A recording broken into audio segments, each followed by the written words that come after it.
Nako, anong pag-uusapan natin? Well, dalawang bagay. Yung dalawa na naman na akala nila sila lang nagmamahal sa taong bayan. Nagsalita na naman.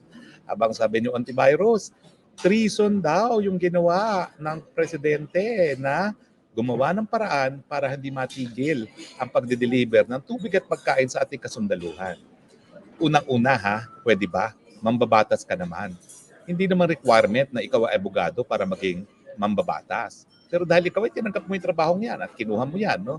At hiningi mo ang mandato ng taong bayan, dapat naman alam mo kung anong batas. Ang treason po, hindi po pwedeng magkaroon ng treason kung walang gera. Ibig sabihin, yung treason po ay isang war crime na hindi po war crime, but it can only be committed in times of an armed conflict. So, imposible po yan.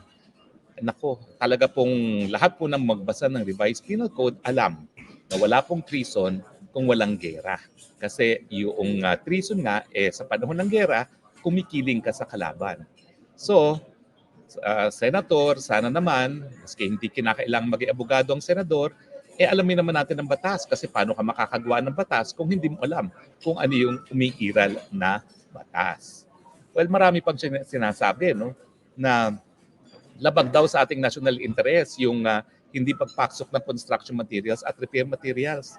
Well, ang tanong, Senator Antivirus at saka ito nga si Antonio dating Justice Antonio Carpio, ang sabi niya ay spokesperson daw ng mga Chino yung magsasabi na baka gutumin ng ating mga kasundaluhan.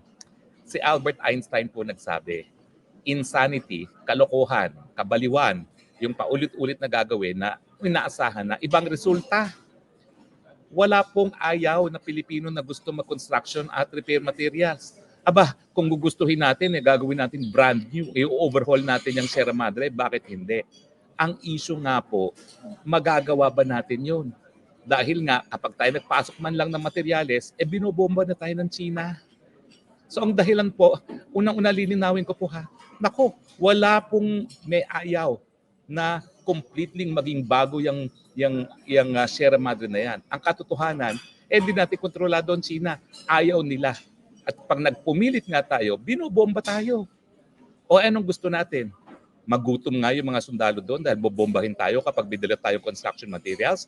O yung ginagawa na natin panahon pa ni Presidente Noynoy Aquino.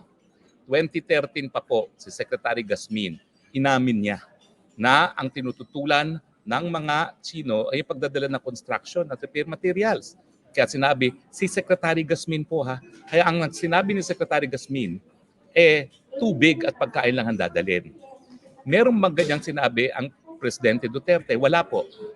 Ang aking sinabi, well, nung nagkaroon ng bombahan, nagreklamo mga Chino nga na labag daw yan sa status quo agreement. Walang kinumit si Presidente na hindi magdadala ng construction materials. Kasi nga ang sabi ko, diskarte yan. Kung paunti-unti ka naman magdadala na hindi mapapansin, bakit hindi po pwede magdala, no? Ang realidad, kung hindi talaga nagdala ng construction materials sa loob ng 6 na taon sa panahon ni Presidente Duterte, matagal na sigurong lumubog yan. Ang pagkakaiba noon at ngayon, dinidiskartehan nga po. Ngayon, linalantaran. Bakit? Kasi nga, gusto nilang uminit dahil ang buong akala nila, re-race back sa atin mga Amerikano. Well, nagtawagan na po ang President Biden, nagtawagan na ang President Xi, nais po nilang pabutihin ang relasyon ng Amerika at ng China. Sa tingin nyo ba, meron ng effort talaga na pabutihin ang relasyon? Ngayon pa sila para makipaggera dahil lang sa isang bulok na barko sa Pilipinas? Naku naman po, gumising kayo sa katotohanan. Hindi naman po tayo ganun kaimportante sa mata ng mga Amerika. Hindi po nila gagerahin yung bansa na numero 1 trading partner nila at numero 1 investor nila at numero 1 pinagkakautangan nila. Yan po ang katotohanan. Hindi po tayo ganun ka-importante kung ikukumpara sa China pagdating sa pangnasyonal na interest ng mga Amerikano. Kaya ang aking advice doon sa mga feeling sila lang nagmamahal sa bayan, gumising na po kayo. Kinakailangan, dinidiskartehan para maisulong ang pangnasyonal na interest. Pero yung pinagpipilitin nyo po, yung alam nyong tututulan at hindi papayagan, yan po ay kabaliwan. Hindi po ako nagsabi niyan. Si Albert Einstein. Yung paulit-ulit na ginagawa na umaasang ibang resulta, yan po ay ang sabi ni Albert Einstein, kabaliwan. Okay?